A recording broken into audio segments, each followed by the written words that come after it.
So very, very warm welcome to a third of the series of the webinars that we have started in Malta every quarter. So we are expecting, I think, a bit more panelists, attendees as well in the next few minutes. So, but again, conscious of time, we will kickstart on time. And I'm personally myself very much looking forward for this very amazing webinar that we believe we have designed for all of you. So just a brief introduction about myself. So my name is Amar Ahmed. I am the Managing Director of Sigma Risk, and we are a compliance and financial crime consultancy based out of London. Myself, I'm also a senior lecturer at University of Aberdeen in the UK, focusing on financial crime and compliance. Also a faculty member of International Compliance Association, as well as a fellow member of ICA. The last but not least, I'm also a faculty member of International Chamber of Commerce Academy based out of Singapore as well. So it is an honor today to be here present on this particular forum, and we really hope that we all are going to benefit from this particular webinar we're going to hold today. So what I will request now, I will request both of my panelists to please one by one introduce yourself and a little bit about who you are, what do you do, who do you work for, and then we will go back onto the main topic of today, that is suspicious activity reporting, its challenges, best practices, and regulatory expectations. So over to you, Shantan. Hi, good evening to all. Thank you, first of all, Amar, for giving me this opportunity. Well, basically, as a general introduction, by profession, I am an accountant/auditor. However, for the past couple of years, mainly 4.5 years now, I've been working with the FIAU within the intelligence analysis section. I'm actually a manager of the processing and prioritization section. I manage 10 employees. Basically, we are the frontliners of STRs and reports, basically. We tackle the incoming suspicious transactions report. That's basically it from my end. I passed on the mic to Silvia. Thank you, Shantian. First of all, thank you, Amar, and thank you for this opportunity. Basically, I am Silvio Pescuti. I graduated in business management from the University of Malta, and subsequently to that, I obtained my master's degree in finance, specializing in risk management. Basically, I joined the bank around about 32 years ago, and I consider myself that I obtained a very diversified experience within the financial services industry. Basically, my career path has led me to form part of several teams, basically across different units within the bank, varying from investments to credit. And lately, for the last 4 years, I occupied the role of a deputy of MLRO of Bank of Valletta. Very recently, I am occupying the lead role of advisory training and policy within the IFC department. Furthermore, I offer services and other lectures with other institutions and the local University of Malta. Thank you, Silvia. That's a great introduction.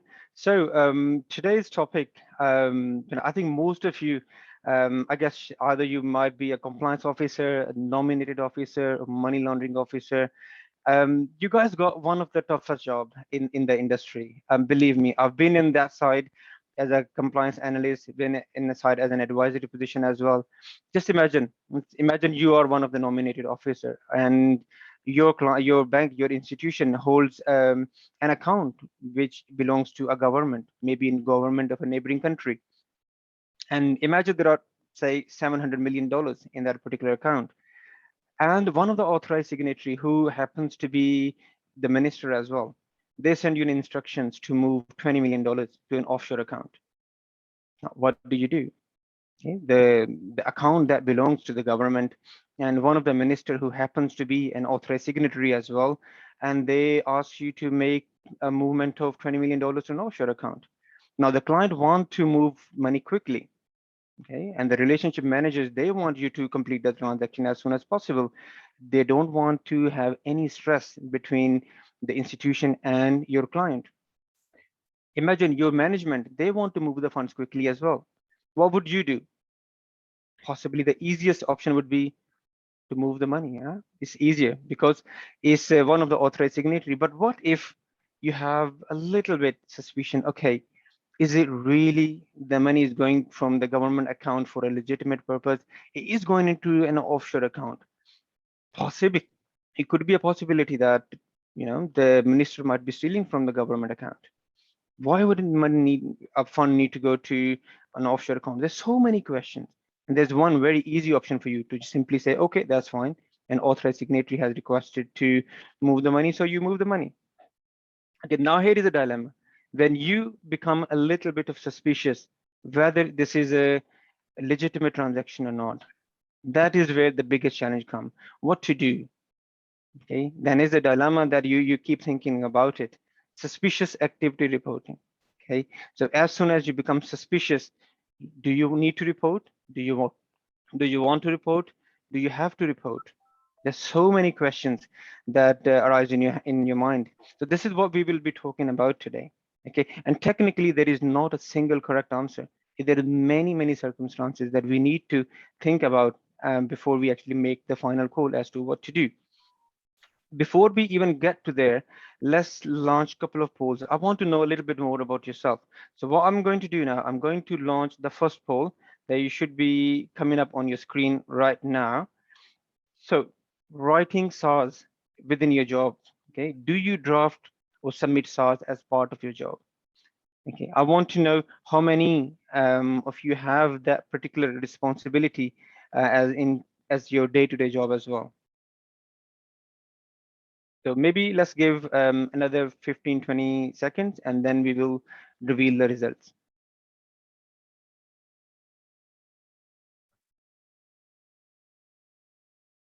Okay, another 5 seconds.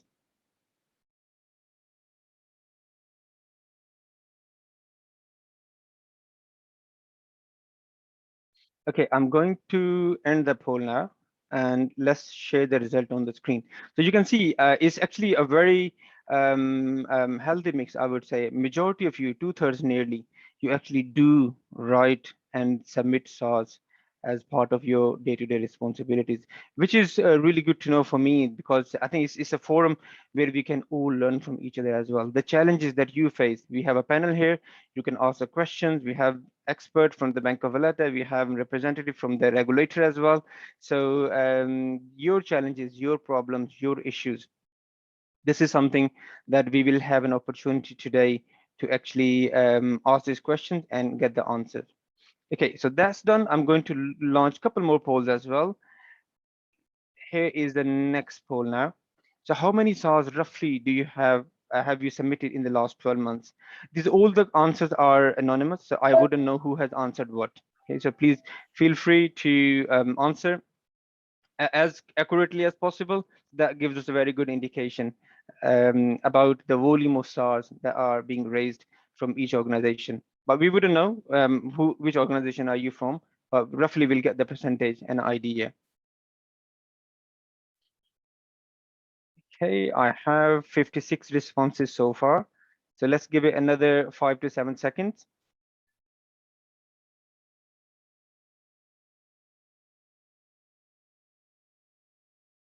Okay, I'm going to end this poll now, and let's share the results. Okay, 34% of you have not raised any SAR in the last 12 months, 30% 1 to 5 SARs, 11% 6 to 10, 8% 11 to 25. Now here is the volume of SAR from your organization, possibly yourself as one individual. That the numbers are getting healthier now. 16% of you who are attending this webinar today, you have raised 25 or more SARs in the last 12 months. That's great to know. As a good knowledge for me as well.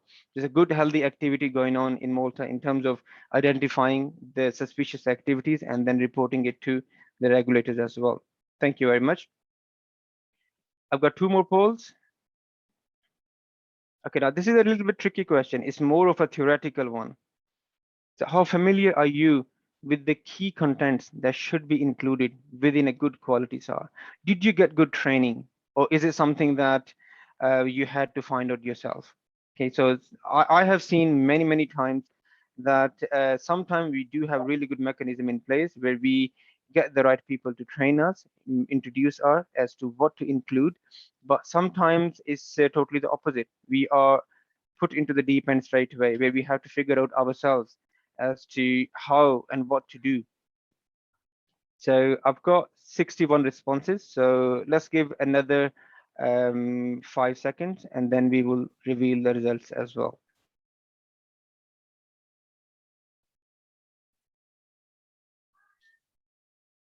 Okay, I am going to share the results now. So majority of you, I would say 60%, you are very familiar with what are the key contents that should be included within a good quality SAR.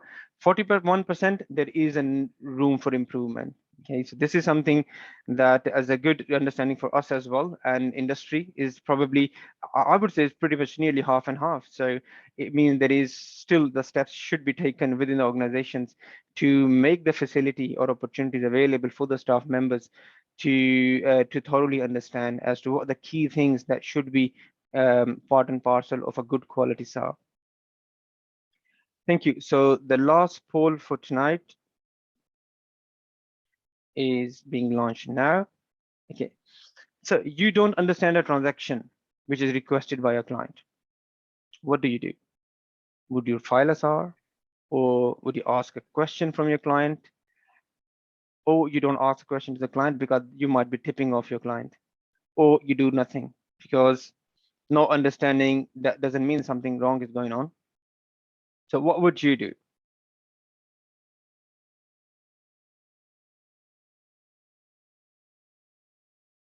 Okay, I've got 57 responses so far.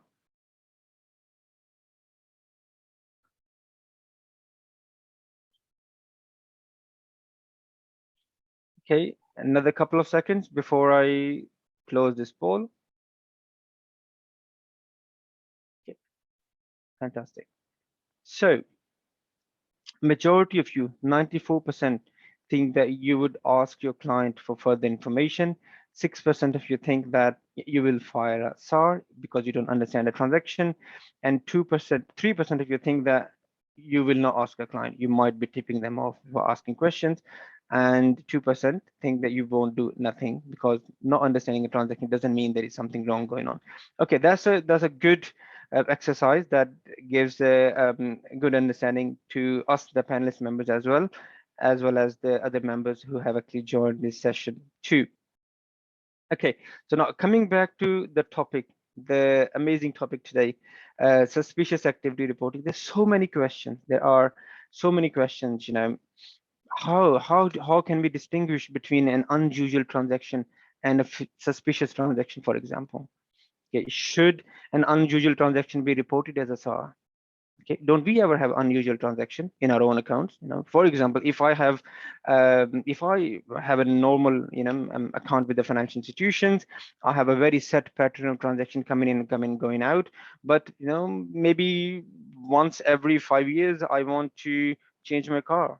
I may have to possibly make a larger payment. $30,000, $40,000, $50,000, $60,000 in one go. So it is an unusual transaction, but is it a suspicious transaction as well? Also, another question could be how critical it is to ensure that the information provided in the SAR is precise, is accurate, and is meaningful. How far should we go to investigate into a transaction or a transactional history of the client before we decide whether we are going to file a SAR or not? There are so many questions that do arise time to time, and this is something that we are going to be discussing today. So what I will do, I will be asking some of the questions to our panel members as well. In the meantime, if you have any questions, then please feel free to use the Q&A section. So you can ask a question, and one of the panel members, depending upon the availability of time, we will pick that question and we will try our best to answer. Okay, so please use your Q&A function to write any question that you may have. In the meantime, I'm going to start with the most simplest question. what is a SAR? Okay, Shantian, over to you. What is a SAR? How do FIAU define what a SAR is? So basically, SR is basically one of the main reports that we as an FIU have. With the introduction of the new system we've launched last year, basically with GoAML, we've introduced 8 reports, which each specifically hold designated fields to be filled up. Basically, this has been done to keep better statistical data and a better understanding of the actual suspicious reports being formulated from the various subject persons. Furthermore, we have went through we've introduced such numbers of reports, basically also given that we are asked from foreign bodies granular statistical data, which cannot easily be depicted unless we have set such reports. Basically, just to skim through the number of reports, basically we have the STR, the suspicious transaction report, which specifically caters for suspicious transactions which are identified by subject persons. On the other hand, we have the SAR, which is activity-based, and the TFR and the PEPR. Basically, as the name implies, TFR, it's a terrorist financing report highlighting TF transactions, whilst the PEP politically exposed related transactions. On another note, we have the TRN, which is the transaction based report. Basically, this is where subject persons are faced with a pending transactions and report in line with Regulation 15.4 of the PML-FTR. And then last but not least, we have the AIF. An AIF is what we call an additional information file, where subject persons who have first submitted a report can submit an additional information file together with supporting documentation or added suspicious transaction in line with the previous report, basically. To actually explain the difference between an STR and an SAR, basically, because this is typically one of the main questions we are actually faced with. An STR, a subject person has to look at the transaction together with the suspicion. By way of example, it's with an STR, it's not simply one transaction. You can have a number of transactions which lead to an actual suspicion. By way of example, for instance, a simple example would be where a customer deposits, for instance, 20,000 in cash, which is not in line with the person's profile. And I mean, it's something suspicious. It falls outside of his scope of his line of business. And basically, he doesn't provide supporting documentation, for instance, to the credit institution. And that fact, in that instance, the subject person has to file an STR. On another hand, on the contrary, the SAR is basically activity-based, like we said, coupled with the suspicion itself. The transactional activity might not be in line, for instance, or otherwise it might be coupled with adverse information. Refusal of the actual client to provide supporting documentation or to actually cooperate with the bank, or otherwise become uncommunicative. I mean, this is the main difference between the two. Thank you. That's a very comprehensive, great answer. Okay, Sylvia, you wanted to say something? If I may add something to what Shantian said, from my end, I also consider them as the instrument which alerts the regulator and the law enforcement of any suspicious activity pertaining to money laundering, terrorist financing. And furthermore, I also consider them as maintaining the integrity of the financial market, which is basically a key objective of the regulator. Thank you. Thank you. Okay, I've got another question here now. Do you have to have an evidence before you raise a SAR? Do you have to have some concrete information that there is something wrong going on? Or as long as you become suspicious, then you have to, or you should file us out. What is your understanding? As a subject matter expert, Sylvia, I will ask you, what kind of evidence do you need to have before you sort of file us out? Thank you for your question. Basically, we have to be very important. Suspicion is enough, but we have to be careful that the suspicion is not an assumption. Therefore, when we are raising something, it's not just because the analyst, the person seeing the report or the transaction is assuming, because you can assume many things, right? One of the questions you asked, whether we go you asked whether you go for any more information, which is an excellent thing to do, because you might have someone which is his known profile is known to be a salaried individual, an employee receiving salary. All of a sudden, you see a transaction, a deposit of, let's say, 250K in his account. When you see it, at first glance, you say, this is unusual. Something went wrong because I know him as a salaried individual. Or maybe he withdrew some cash, which and when you look at them in the first time, you see it's unusual. But you need to dig deeper before submitting, before raising the STR or the SAR.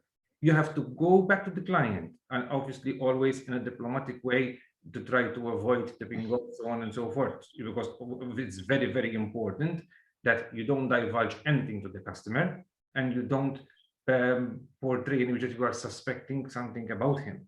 But you need to get information. Maybe he comes back to you and tells you, yes, that was part of my inheritance of my grandmother, which is basically, it's not a suspicious transaction. He provides the necessary CDD, you update everything, and it's not. If after providing that information, you are still suspicious because the information is not complete, or it still raises doubts, or else that information, maybe it is coupled with some adverse media, which may raise the bar more now, because he told you, yes, I withdrew cash because I needed some cash to keep it at home. But then you open the newspaper and you realize that the person maybe is involved in, for example, drug trafficking. Therefore, now you raise the level of risk is higher, right? But yes, it is very important that first you dig deeper, and you have to be careful not to assume. Because if you are doing an assumption, the report is basically insignificant. Absolutely, absolutely. Shantin, over to you. Just to add something, I mean, the law clearly states that there's has to be mere suspicion. I mean, it's based on suspicion in Malta. However, it is greatly appreciated from our end as analysts, basically, that the suspicion is actually corroborated.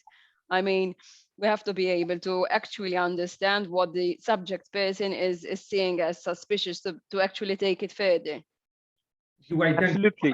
and you pinpoint, because obviously the regulator doesn't know the client and he is not seeing the client, right? Therefore, they are basically relying on what the subject person is submitting. Therefore, the report, and I'm pretty sure that we're going to come for it later, the report must be covering, right? I'm not saying it must be a thesis long, but it must cover in plain English, well explained, basically the narrative, the importance of the narrative, which explains step by step what we're seeing and why we are considering as a suspicious activity or a suspicious transaction. Thank you. So I think this is we're all on the same page that we must distinguish between an unusual and a suspicious transaction. That is very important. I rightly said, Sylvia, someone might receive a lump sum amount because they sold a property, or maybe they might have received some inheritance. They might have actually sold one of their car, for example. So this is definitely not in line with their day-to-day activity or account transaction. But before we start reporting it to the regulator, is wiser to ask the question from the client, okay, tell me, what is the origin of this transaction? What is the purpose about it? Otherwise, we may have, hundreds of thousands of SARs going to the regulators, and that really undermines the ability of the regulator to go and pick those particular ones which are really linked to probably some illicit transactions. It is very important. So another question that I have now is that, fine, we think that there is something suspicious. We want to raise a SAR.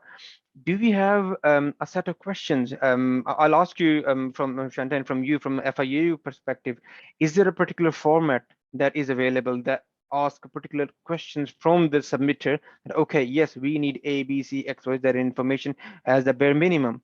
Or is it something that anyone can report whatever they want to? Or is it electronic? Is it paper based? How do you report a SAR? And another question before that, who should report the SAR? Is there any designation that person that should report a SAR, and what must be included in the SAR and how it should be submitted? Primarily the reports, I mean, they have to come from MLROs or designated MLROs. I mean, however, any self-employed person together with his employees can raise an STR. It is simply based on the knowledge of whether you have knowledge, suspicion, or otherwise reasonable suspicion to actually report. In terms of the guidelines, in terms of how one should report, with the introduction of GoML, it's an online base. There are separate reports, like I mentioned earlier, whereby subject person actually choose the appropriate report and follow up and fill up the forms which are already made. There are no specific questions. However, subject person are requested to provide the FIAU with a detailed analysis of what they're actually seeing as suspicious. They brief us of the whole activity that they're seeing which is suspicious. They highlight, for instance, transactions which are pretty suspicious. They provide supporting documentation to corroborate their suspicion. They provide also KYC documents.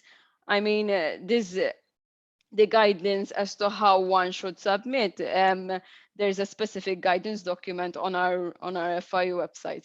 However, in addition to that, the FIAU has in place implementing procedures which actually highlight what an actual STR has to include.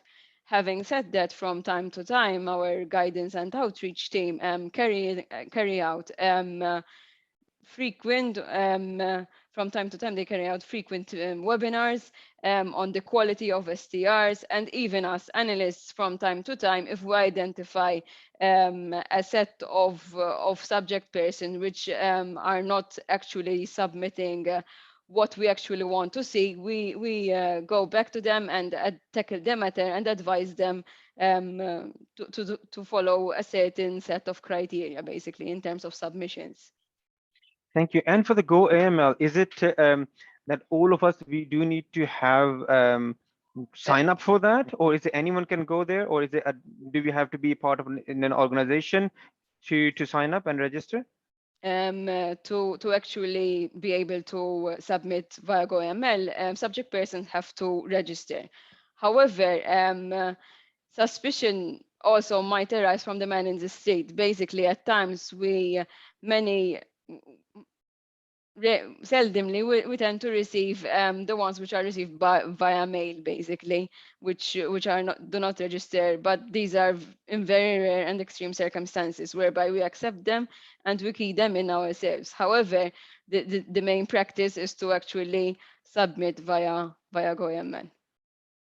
In fact, if I may add to what Shantian is saying, Ahmed, I consider that our process, in line with the local implementing procedures, is a very structured process, right? Let's take, for example, a big institution like our bank, right? It's not in the remit of any employee to reach the FIAU and file the report. There is a structure.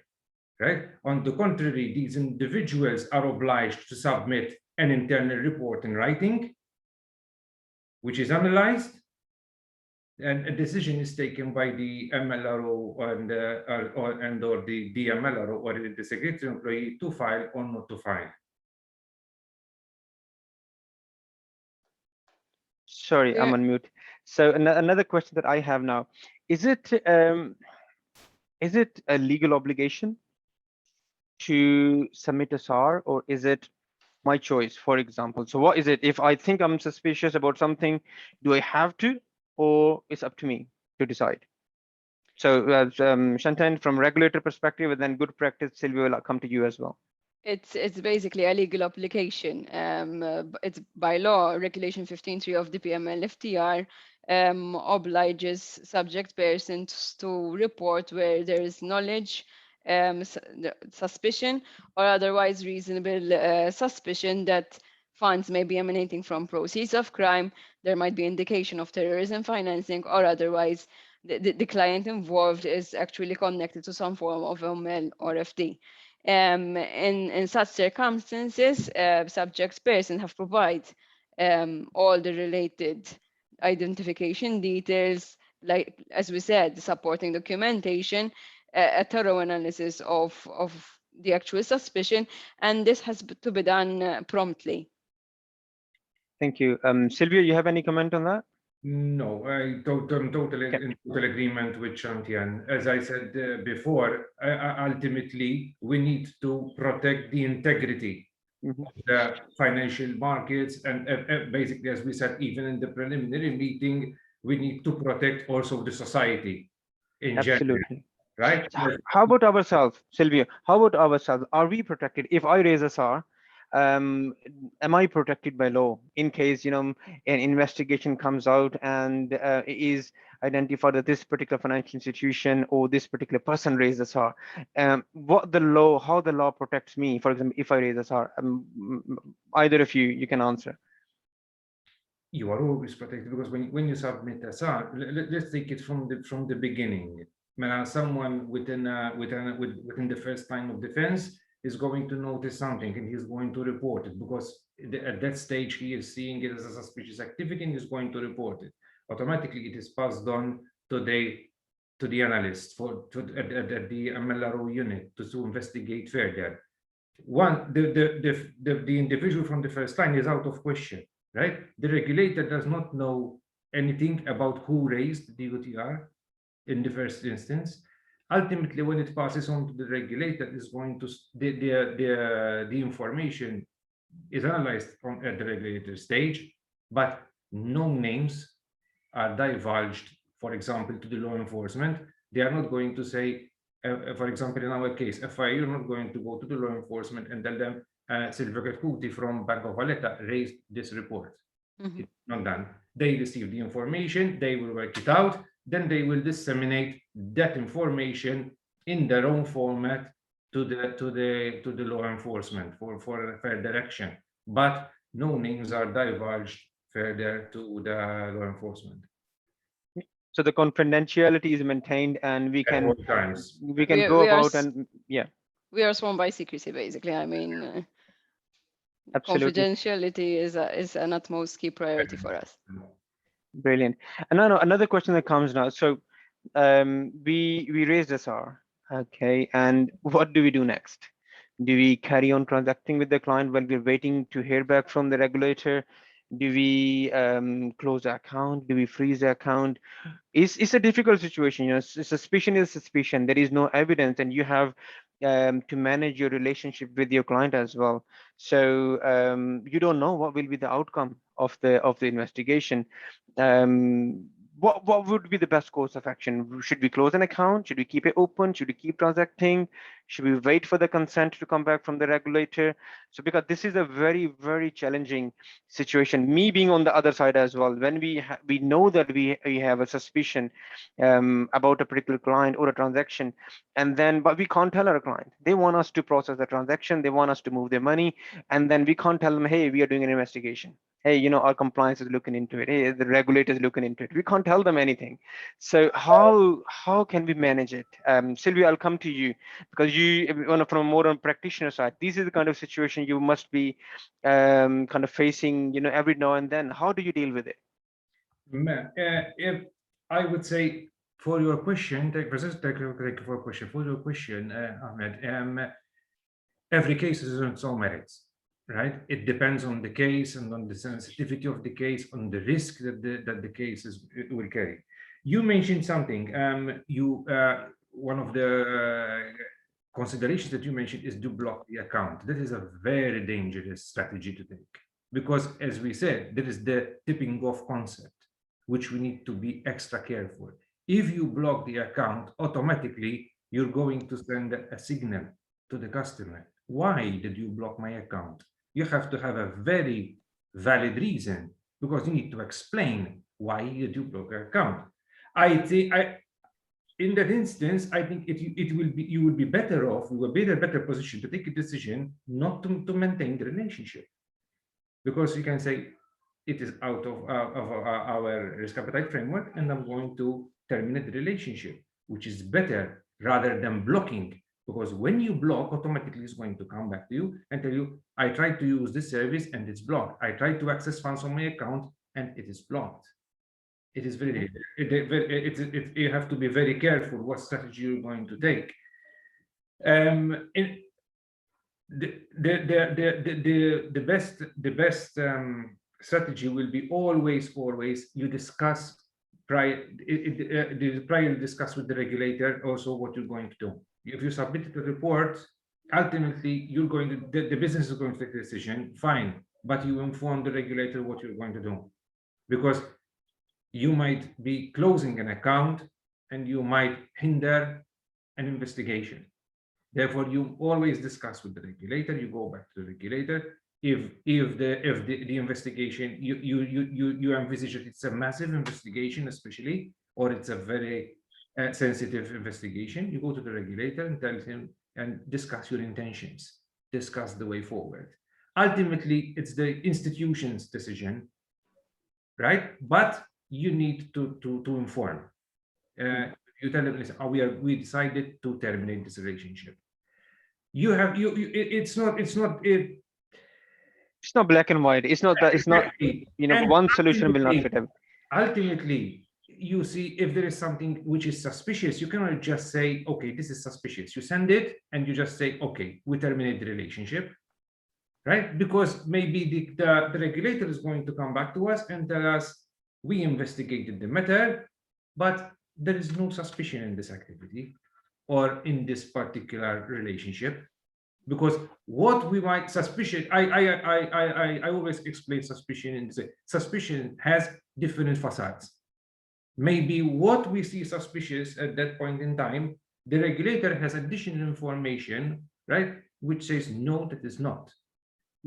Right, or see it from another perspective, even through their experience and through their vast reports that they receive, and they tell us, no, this is not suspicious, right? Maybe this was something, and by that, if you terminated the relationship just because you raised the STR without waiting for any feedback, you lost a relationship which ultimately there was nothing wrong, and ultimately it could be profitable for the institution, right? Because I think you have to balance everything in the whole picture. I was actually listening to, I don't know if many of you have heard about Martin Woods. So Martin Woods is a gentleman who was based in UK, and he did he did blow the whistle at his employer. And he was actually interviewed by the US government, by the UK government, by the UK Financial Conduct Authority, FC at that time, Financial Services Authority. I remember his words. His words, okay, we need to distinguish between our roles and responsibilities. Okay, if you are a compliance officer, you are a compliance officer. You're not a customer care person. Okay, your job, your responsibility, okay, it is to make sure you stop money laundering. Okay, that is your responsibility. Yes, if when it comes to maintaining the relationship with the customer, when it comes to making sure that the customer's cares are taken care of, okay, then you have relationship managers out there who are going to be taking care of those things. But as a compliance officer, okay, don't act as a customer care officer. Customer care, the relationship manager, they have their job that they need to do. At the same time, compliance officer, you have a job that you need to do. Okay, so don't support money laundering. Your job is to stop money laundering. So that is, I think, I very good question comment that I do remember from Martin Wood. I think maybe we've lost Silvio, so hopefully he'll come back on online again. So I in the just meantime, wanted to yeah, add something, please, Amar. please. Basically, what I agree totally with what Silvio said.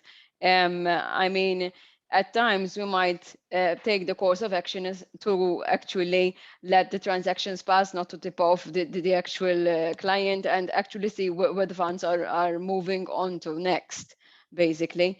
Maybe they might actually give us a bigger picture, or actually another business venture that we haven't identified yet. So it actually depends on the actual analysis being carried out.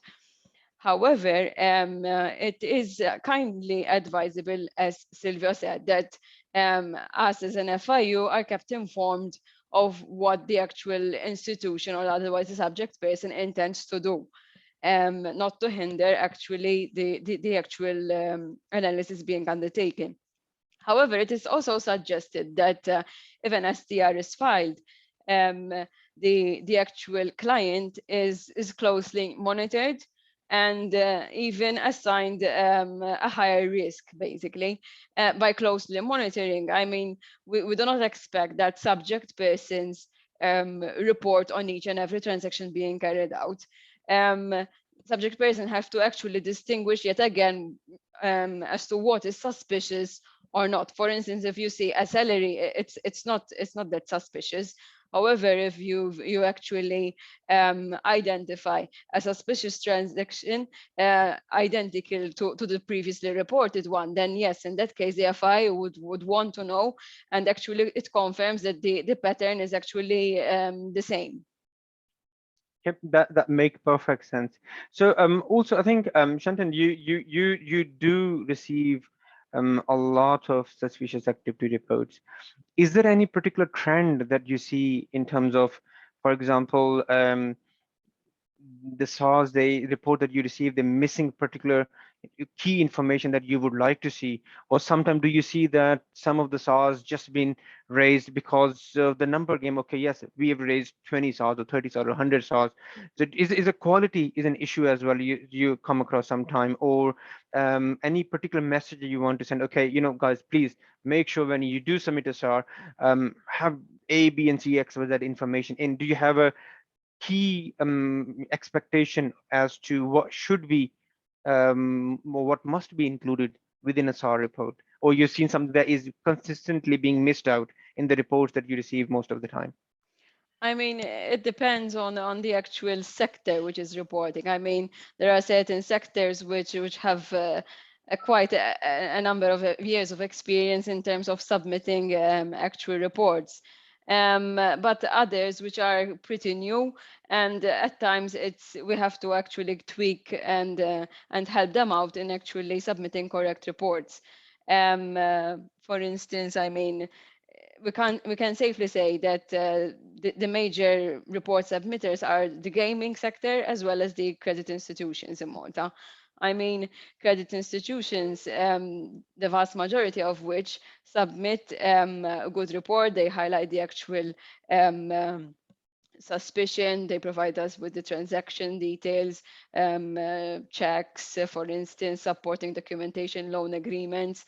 I mean, the supporting documentation has to be actually coupled with what suspicion is actually being reported.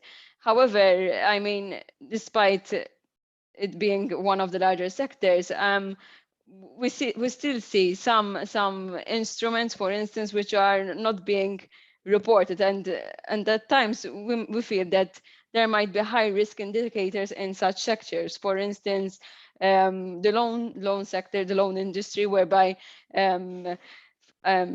repayments are being made, loan repayments are being finalized in a short period of time, basically, or otherwise trusts. I mean, these instruments in themselves pose a greater risk to money laundering and terrorist financing.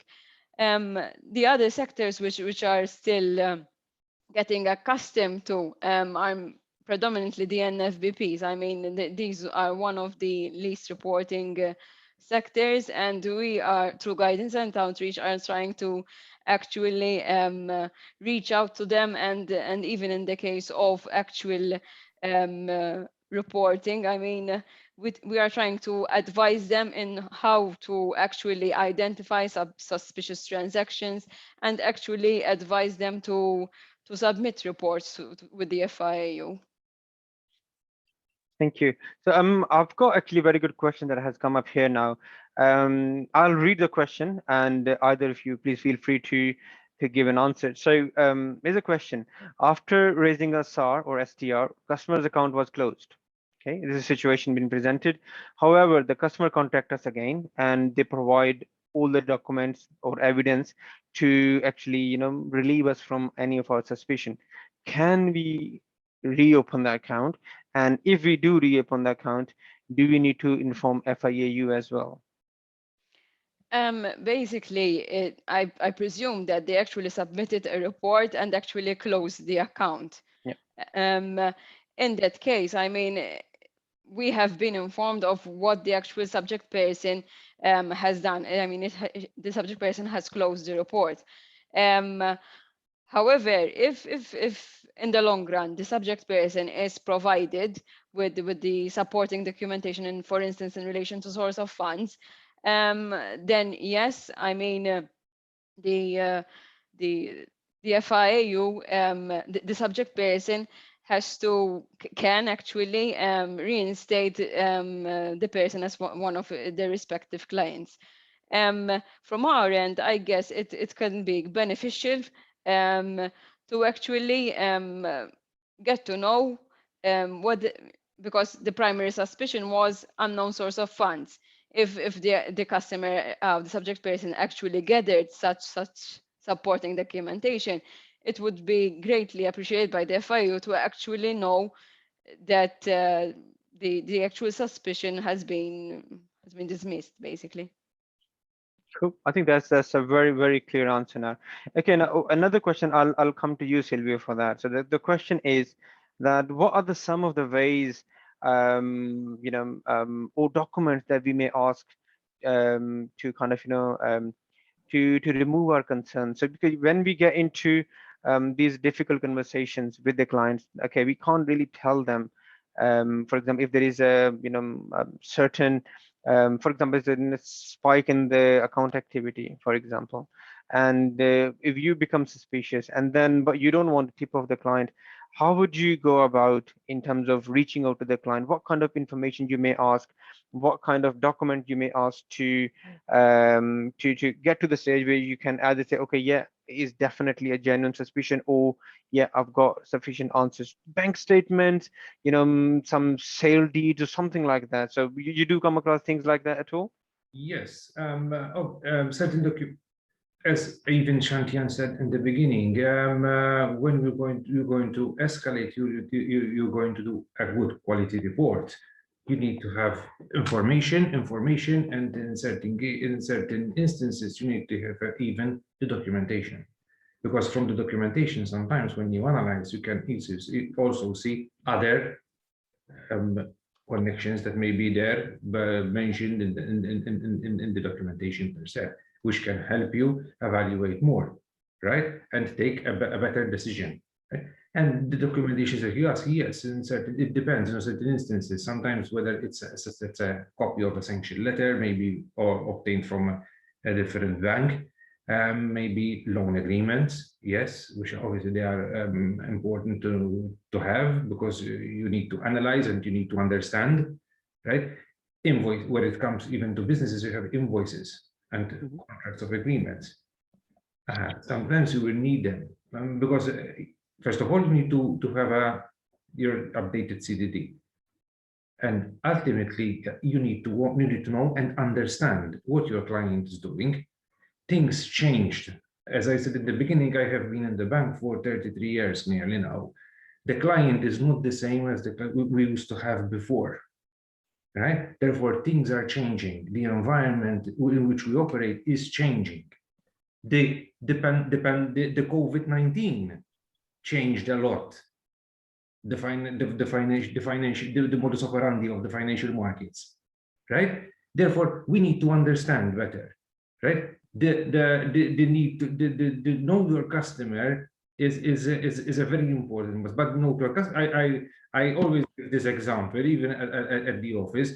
Know your customer is not knowing, this is Mr. X who lives around the corner. It's more than that. Know your customer is, you know what he is channeling in and out of your accounts within your institution.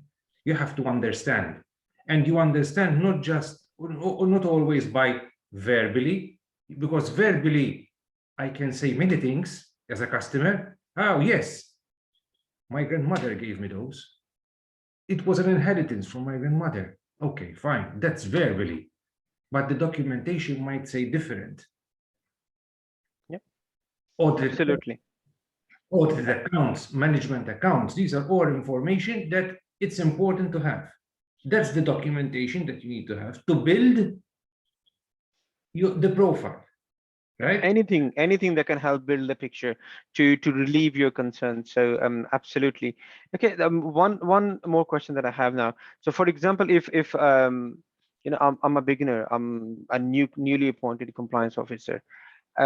Is there any particular document or a guideline that has been issued by either MFSA or FIAU? You say, okay, this is a beginner, this is our policy, this is our guidance document that talks about suspicious activity reporting, what our expectations are as a regulator. Do we have any guidance available? You may not know it from top of your head right now, but just wondering if that is available or available on FIAU or MFSA's website at all. We have basically a document. It's on our website. It's a guidance document in terms of reporting reports basically on GoAML. I mean, like I mentioned earlier on, I mean, we from time to time we issue newsletters as well, which can further guide subject person in their reporting. And even through our strategic analysis team within the intelligence analysis Persia, they tend to actually carry out strategic analysis on sector-specific threats and even high risk and actually suspicious activity at large. And basically, these are actually attached and linked in our website, as well as circulated in the FIU's newsletter. And apart from that, from time to time, like I mentioned as well, the guidance and outreach team actually carry out webinars on various topics, and they're actually writing up and updating a number of sector-specific implementing procedures to actually guide different sectors in actually identifying red flags and suspicious activity. Mhm. So also, I think thinking about the information that is provided within a SAR report. Okay, so one of the issues that I have seen a lot of the times is sometimes the SAR forms, they contain too much information. So I've seen some SAR forms as well. They just go on and on and on. It's like 4, 5, 6 pages long suspicious activity report. Is it something that you think it kind of, rather than being any beneficial, it kind of have a counter effect if you have too much information, where half of it might be relevant and useful and half of it may distract us from the actual information that needed to be related. So is it something that, Shantan, you do see that some of the farms that come to you might be overwhelmed with a lot of information? Or what's the trend in Malta? What you're looking at? What's your experience in that? It's twofold basically. We tend to receive really short ones, even one sentences, one-liners. I mean, in one one-line sentence, I mean, we don't get to understand actually what the suspicion is all about. I mean, it has to be actually beefed up a little bit. On the contrary, long reports, we tend to receive a little bit as well. However, I mean, with long reports, it's beneficial and not. Basically, I mean, with the long reports, you tend to see the whole picture.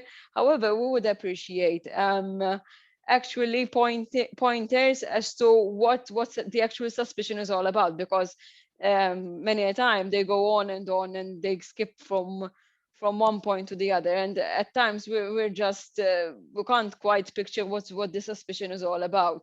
And we do appreciate, I mean, if in the concluding remarks, for instance, subject person do actually highlight point one, that was the red flag, the supporting documentation was not in line.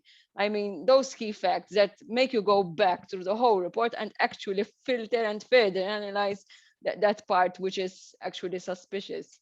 Mm-hmm. That would be a good thing, I mean, from subject persons. Thank you. Sylvia, over to you. Yeah, Damar, the narrative in itself makes or breaks the success of your report that you're going to escalate.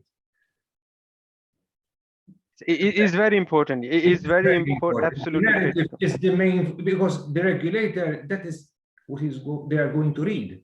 They are going to base their analysis on the narrative that you are submitting. In actual fact, the length of the report doesn't matter as much, as long as the actual suspicion is clearly identified and supported, basically. Something that is very useful is that you end the report with giving the main highlights of your suspicion. As a conclusion, you add the main highlights of your suspicion as a resume at the end. Not too much words in point form, but you give them as a resume at the end, because they first read, and then it's like recapitulating of what your suspicion is. Absolutely. I think there's been a survey done.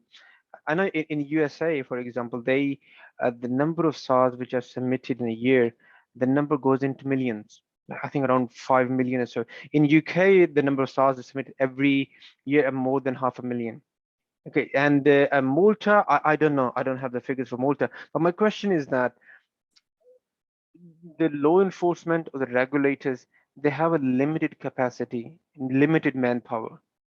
Okay, so if, for example, if there's a team of say 20 specialists who look into SAR, and you have 500,000 SARs or STRs to review, okay, so it becomes extremely difficult for the authorities to go and pick those particular ones which really matter the most.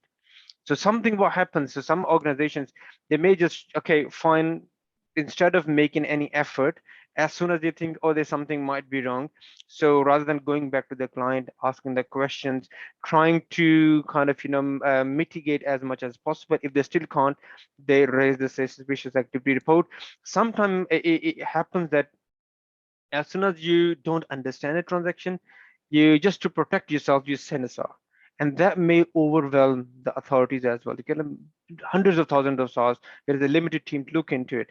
So how important it is that what we report or what we file is not only assumption, but is actually suspicion, and it has to the point information which is available to the analyst, so they can okay, yeah, that's fine, that really looks like there is something not very right going on. So how important it is, or do we feel in Malta as well that we do get overwhelmed with the number of reports, whereas a vast majority of the reports might be might not have been submitted in the first place?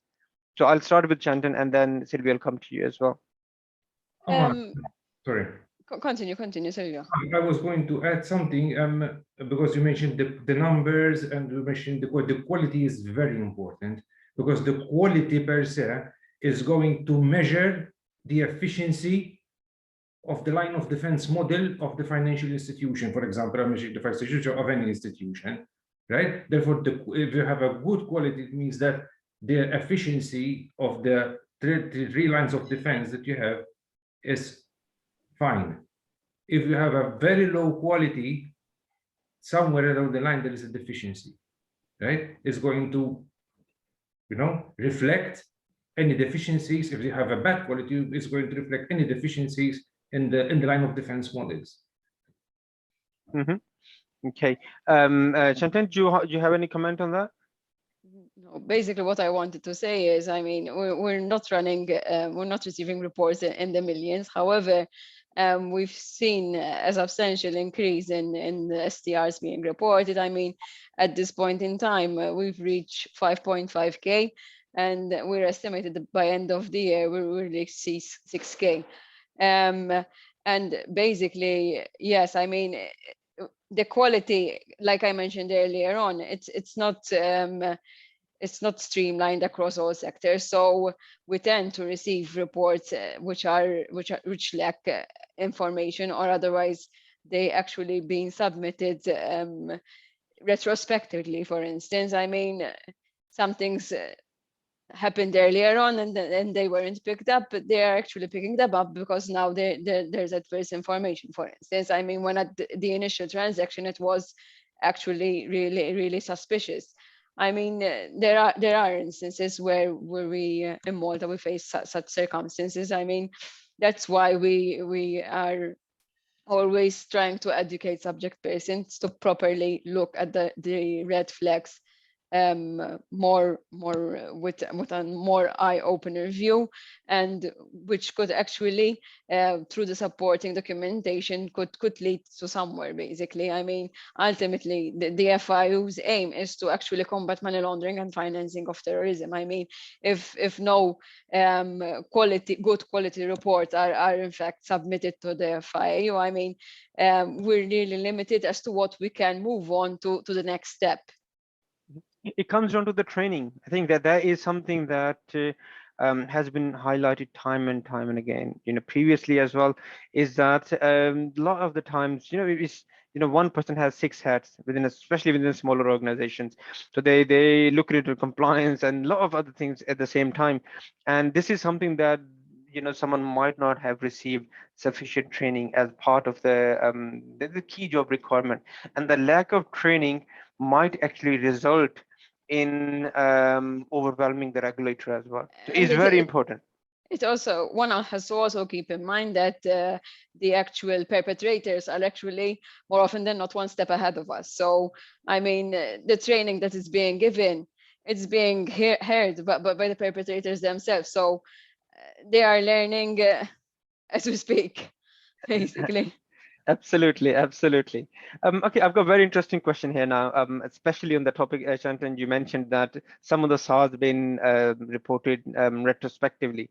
So now I've got a question that should an STR be submitted on an event which we suspect might happen in the future? For example, if we suspect that tax evasion might occur next year. So what is your opinion? Silvio, what would you do if you think, first of all, they might tax evasion might take place next year? Is it suspicion, or is it your internal bias or assumption that someone might do something wrong? We have to be very careful. Lately, I came across something very similar. You have to be very careful because, as I said, you can assume many things. I can assume that Mr. X is going to avoid tax, is going to make a scheme where to try to avoid tax. But you must be very careful. As I said, you don't need to assume. I think even the regulator will agree on this here. You have to have grounds. It's not when the event actually happens, a report should be submitted at a point in time. I mean, not assuming that in the future this individual might possibly evade tax. I mean, if there's suspicion, the client has to be closely monitored. Exactly. You will keep an eye. You will ask further questions if need be. You will very frequently. You will see things more thoroughly, but before taking a decision. But assuming that someone is going to do something, it's like assuming, for example, that someone is going to do another criminal activity. You're just assuming in that case, which is insignificant for the regulator. Because what ultimately, if you think from the other side of the regulator, if I submit that Mr. X in the future is going to evade tax or something, or another predicate offense, what the regulator is going to do? There's no reasonable suspicion at that point in time. They cannot investigate further. What they're going to investigate? It's like when someone approaches the bank and we say this is suspicious, very similar, because he might channel funds to the account which are resulting from an illicit activity. Fine, but if there is nothing on the individual, there is, how can I say that he might do something in the future? Yeah, and it can actually have a detrimental effect on the person who might be totally innocent as well. So you start raising concerns, and then, for example, if you raise a SAR and then you on an innocent person because you had an internal bias or assumption, and then eventually your organization thinks, okay, if you raise a SAR, we don't want to keep an account open, and then you may end up closing an account of an innocent person. So it is important that there is something there for you to be suspicious about, just rather than just thinking, okay, maybe something, again, rightly said Silvio, what FIA will you do if something that hasn't happened? So we're quite tight. I mean, there's no reasonable suspicion at that point in time. I mean, the suspicions would not be corroborated. I mean, we wouldn't have any supporting documentation. We can't look into the future. If we had to do that, I'm pretty sure that the figures that Shantia mentioned will double and triple, because you can assume on anything, on anyone. Even if you do the transactions without doing an analysis, without obtaining anything, if you see some transactions, I might suspect that possibly this one is doing something. But then with documentation will show otherwise. Okay, and if we have a situation, for example, where we have multiple, for example, accounts for one client. Say we have 5 accounts, is a business, and the 4 of the accounts are running okay, perfectly fine, and you're suspicious about some transaction in the 5th account. So when we raise a SAR to the FIAU, what would you recommend to give a bigger picture, include everything about all the accounts, or just the account that you are referring to or be suspicious about? What's your good practice? If you had to take my opinion, and obviously Shantia now can obviously elaborate more, you need to see a holistic review, right? You need to see everything holistically. You cannot just take that particular account and see only that, because there might be something which is the other activity which might be connected to the other accounts. Therefore, it's very important that you see it as a holistic review, right? The entire relationship, basically. I agree with Silvio.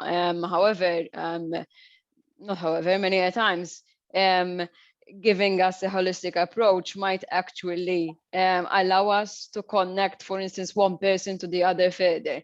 I mean, at times, through the transactions of one person, you see the whole connections of another whole set of people who are part of an organized crime, for instance. I mean, you start seeing the linkages, start seeing the actual transfers being made, and it's ultimately can boil down to a whole bigger investigation.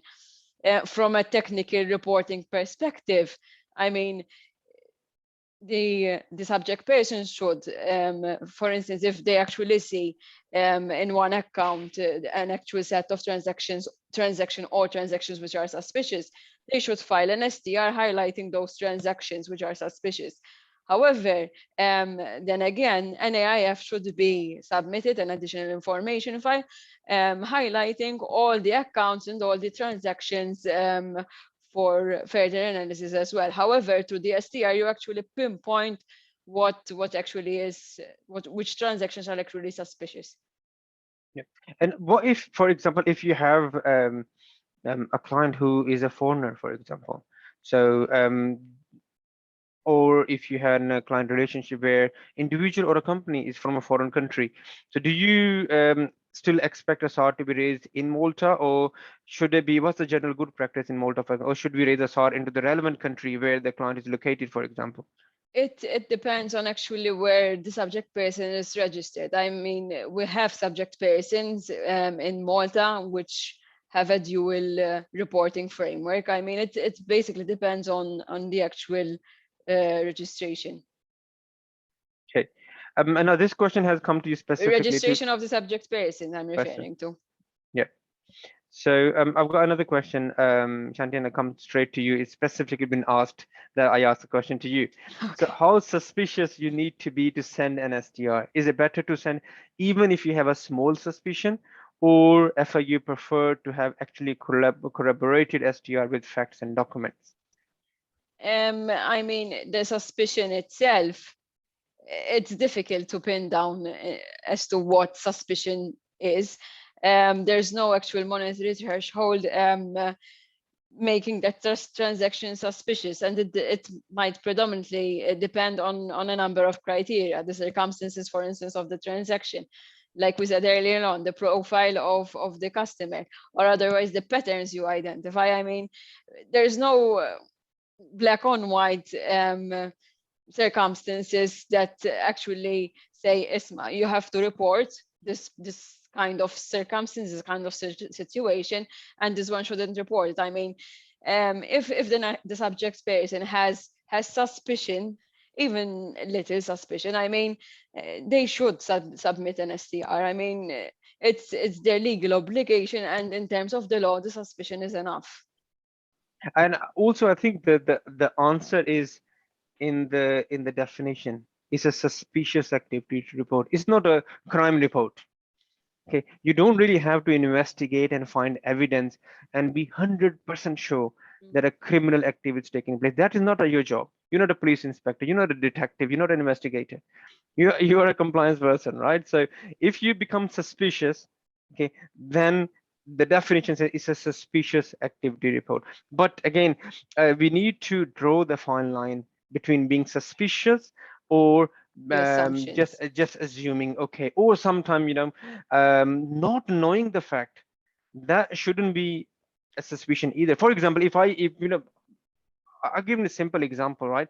So I've got a car which is parked outside my home, right? So as of now, I can't see the car. So I can assume that maybe my car has been stolen or it might still be there. Okay. Just because I can't see the car as of now, sitting in my office, it doesn't mean that I am suspicious about it. That, okay, it might have gone already. Okay, so not knowing something doesn't mean that we should become suspicious about it. We should go and find out. We should ask the client. We should try to build a picture. And Because then many if a yeah, times, I mean, if you actually ask many a time, I mean, the suspicion would dissolve. If it doesn't dispel, basically, I mean, you should simply raise a report with the FIAU. Otherwise, absolutely. If you ask a question from your client, for example, and if your client does not respond to you, if they don't give you the correct information, they don't cooperate with you, or they just simply go blank on you, they don't answer at all, then this is something there is, then you definitely you got to be suspicious. Okay, what is it that the client is trying to hide? Okay, but if you go to the client and then they answer your question and they fulfill what you've been asking for, amazing, good. So it means they are it goes into their benefit as well, because that is the thing that they need to provide to us if there is a missing information. If there is no missing information, but the client is not helping, they're not providing the information, or they're becoming aggressive, these are the warning signs, right? Or they threaten to take the business away somewhere. But these are the kind of situations we see quite frequently as well, that you ask a question and then you face the client to be in a very upset and angry tone. So what is it the client is trying to hide? This is something, when you become suspicious. And also, I think another, distinction that I would like to make here as well is sometimes we do, mix asking a question to a client and tipping off. Okay, if we do not have a particular set of information, if we ask our client, okay, I want you to tell me about this particular transaction, that is not tipping off at all. You're asking a question. Okay, but what tipping off is that, okay, if I'm a compliance person, okay, and they say say Silvio is a RM, okay, and I need the information, ask Silvio, can you please go and ask this question to the client? And then Silvio goes and say, hey, by the way, my compliance is getting suspicious about you. Okay, make sure you sort your act out. That is tipping off. Exactly. Okay, but asking the question, okay, can you please give me a little bit background about this transaction activity or account activity, that is not tipping off. Okay, tipping off is telling them, okay, or giving an impression that we becoming suspicious. We have an investigation about you. I do remember a very interesting incident. We had an early graduate who joined one of the institution where I was working as a consultant, and it's just lack of training. So we did ask some question to a particular client, and they gave some answer back, and we started investigation exactly what's going on, and then the client chased the relationship manager. RM wasn't there. They had the fresh graduate assistant who was there, and he simply said to the client, "Hey, by the way, we don't have any information because our compliance has done are doing an investigation against you." Okay, so this is tipping off. Okay, when you're telling them that investigation is going about you, but simply asking a question about a transaction or account activity, that is your every right. So that is a simple understanding between a financial institution and a client, that they know each other. It's simple KYC. Okay, so I will go through a couple more questions. Sylvia, you please. To add to what you're saying, sometimes it also boils down, you have to validate and what uncooperative means. Why? Because sometimes it's a problem, it's a culture problem. This is something locally, sometimes you find it's many people when you ask, their first reaction would be to take a step back if you ask for certain financial matters. It is not because they are doing, sometimes they are doing a predicate offense, but it's the culture per se, because unfortunately, you say, the certain people, especially people of older generation, they type, no, it's something, their first reaction, this is something personal. Why do I have to tell you? Mhm. They are very, it's a very, you're touching a very sensitive point there when you ask about something about a financial matter. It's therefore it's, you have to quantify what uncooperative means and why he is being uncooperative, because it's not necessarily he is doing a predicate offense. That's why you have to get to know further, to know more about the client. And this is very common in Malta, unfortunately, because it's a part of our culture that people take a step back when you ask them something about financial matters. Absolutely, and that actually takes me to share an absolutely amazing incident. So we did have a client from the Middle East. I'm telling the true story. So I actually got a little bit kind of uncomfortable with the few transactions, and I asked our relationship manager to go and ask this question to the client. We need to know a little bit more about these questions, about these concerns. So the RM, he was very reluctant. He said, "Look, Amar, that is really going to kill a relationship if we ask this question to a client, because the client may think that we don't believe them or we suspect them." But I explained to him, "Look, you are responsible to your regulator. Okay, you are not responsible to your client. Okay, so this is the the criminal law that will take a precedence on your contract between you and your client. Okay, so this is something you got to be mindful about." I remember that the RM, after a lot of kind of repulsion, he eventually went back to the client and asked him a question about his source of wealth. and, and about an hour later, he came back. He took a printout of the email response that he has received from his client, and he only had one sentence, and it said that none of your business. So this is the client is telling it to the RM, "Where did I get my money from? That is none of your business." So these are cultural things. Talk someone in Middle East, they're very protective about where they got the money from, and then it's not been kind of ingrained into the culture there as of yet, that okay, the regulation is something as well. Yes, confidentiality is something, but we need to comply with the local and international regulatory requirements. And then just simply responding to your bank that, okay, how did I made my money from? That's none of your business. That that is not acceptable anymore. Maybe 15-20 years ago that was a norm, but not anymore. Okay, so we've only got 10 more minutes, so I think we can take a couple more questions. So um, okay, I'm reading through the questions here now. Shantian, did you have any question that you wanted to pick up and answer? Okay, so there is one. It says that I think you may be in a better position to answer that. That when a SAR is submitted, and then FIAU sometime come back and say, hey, no, you need to submit an STR. Is there any particular criteria that you would expect the responsible person to choose the right reporting, differentiating between whether it should be a SAR or it should have been STR? Are there different type of forms, or is it same thing that you have to mention exactly whether you're reporting a suspicious transaction or an activity which you are suspicious about? Basically, I mean, Silvio can actually agree with me that we've had a number of discussions in relation to what constitutes SR and what constitutes an STR. And basically, I mean, at times it's really difficult to actually distinguish between the two. I mean, what subject persons have to keep in mind is what was the initial trigger of the suspicion. If it is a transaction, it has to be an STR. And if it was the actual behavior of the customer, not the transactions, because otherwise it would spill to an STR.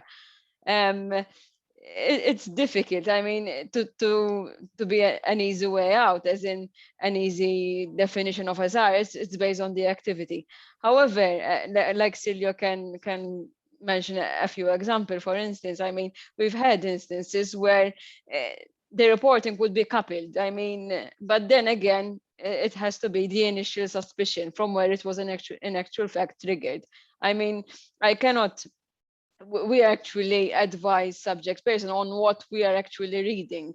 I mean, if from our understanding from the write-up the subject person has provided, it's clearly that the initial suspicion was emanated from an actual transaction, then yes, we're going to reject it and request an STR to be filled up if an SR was submitted.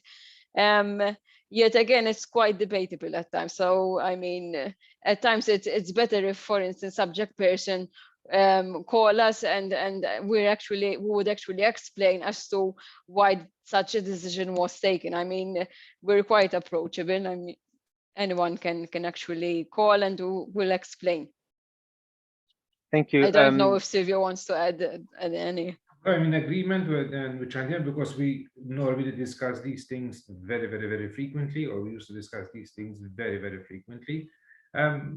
It all boils down to what you're going to write. If the suspicion is raised from a particular transaction, you raise the STR, but then obviously in your narrative per se, you will give details of what you found, because as we said, this is a holistic review, right? Therefore, if you automatically during the investigation you realize that there are other transactions, there is other activity, right? You are going to highlight that in your narrative.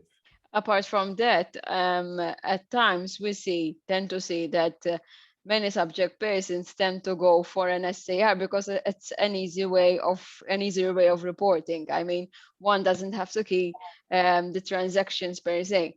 However, from our end, from a statistical point of view, that would be detrimental, because we wouldn't be able to identify, because many a time foreign bodies ask us how many suspicious transactions did you have in a year, and unless we actually provided with that data, we wouldn't be able to give them an exact figure. That's. Thank you. I think I've got the last question that I'm going to read it now. So it reads as GoML platform is made for banks and it is not adopted for the gaming industry. Is the FIAU going to do something to help the gaming industry to submit STRs in a reasonable time? Is it still correct? Is it GoML is particularly targeted for banks, or the gaming industry can benefit from it as well, or is it sufficient kind of information that's available for the gaming industry to submit the SAR through GoML? Basically, GoML is a software predominantly used by various foreign FIUs, and it caters for for all sectors, basically. I mean, there's no at this point in time, there's no specific template. This is for credit institutions, the other one is for remote gaming companies, for instance. And we are not, unfortunately, we're not able to actually tweak the actual reports to get them accustomed for each sector. However, they are quite generic in nature, and in terms of transaction reporting, in terms of gaming, I mean, we do expect that given the numbers, the myriads of transactions that might be carried out in an actual gaming account, even credit institution, they go for an XML reporting, which it's easier and it prompts transactions automatically, rather than inputting them one by one, which is rather time consuming. Having said that, for remote gaming companies, this is also greatly appreciated to actually include the gaming activity in Excel format, for instance, because the GoML only caters for the transaction, I mean, the deposits and the withdrawals. I don't know if I've answered the question.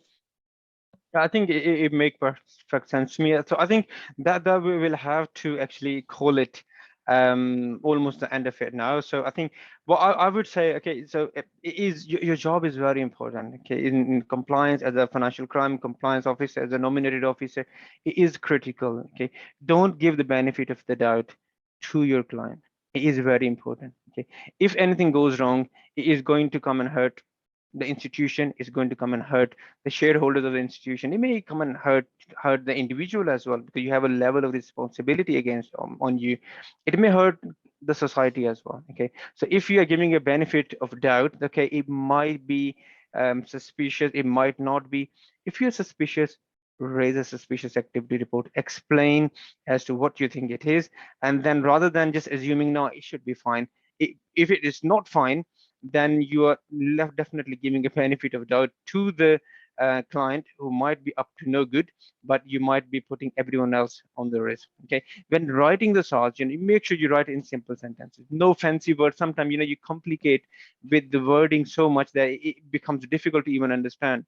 Okay, what is it written? Jargon sometimes not a really good idea to put so many jargons in a SARS, because you don't know who the person is reading it, and then some jargons might be very common in your particular organization, but it might not be that common in say an FIAU or someone else who is actually going to, or imagine law enforcement. If in FIAU you have to escalate something to the police, for example, the police may not understand a particular jargon whatsoever. So keep it simple, keep it as precise as possible.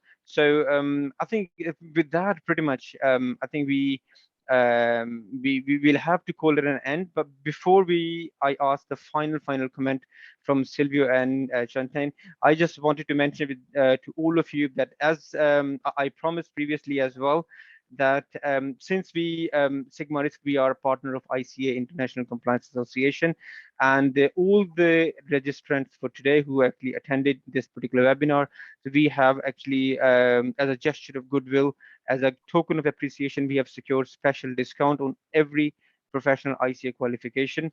That if you are interested in any of the ICA qualification, please reach out to myself and I can give you further information about what kind of discounts are available. And this is something that can be very useful for all of you. That's what I wanted to mention. Now the 2 minutes to go, maybe 30 seconds each, Chantan, yourself, and then Silvio, then before we wrap up today's webinar. Chantan, over to you. Thank you for this opportunity again, Amar.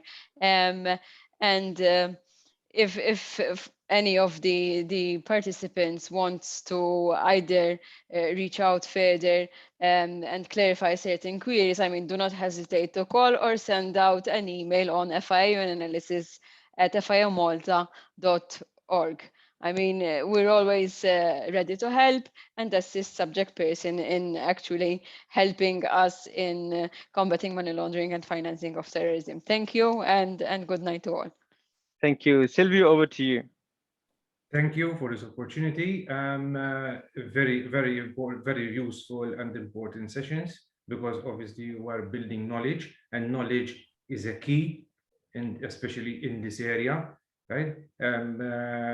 Even when it comes to the things change, as we said in the beginning, things are changing. Therefore, staff and all people fighting and combating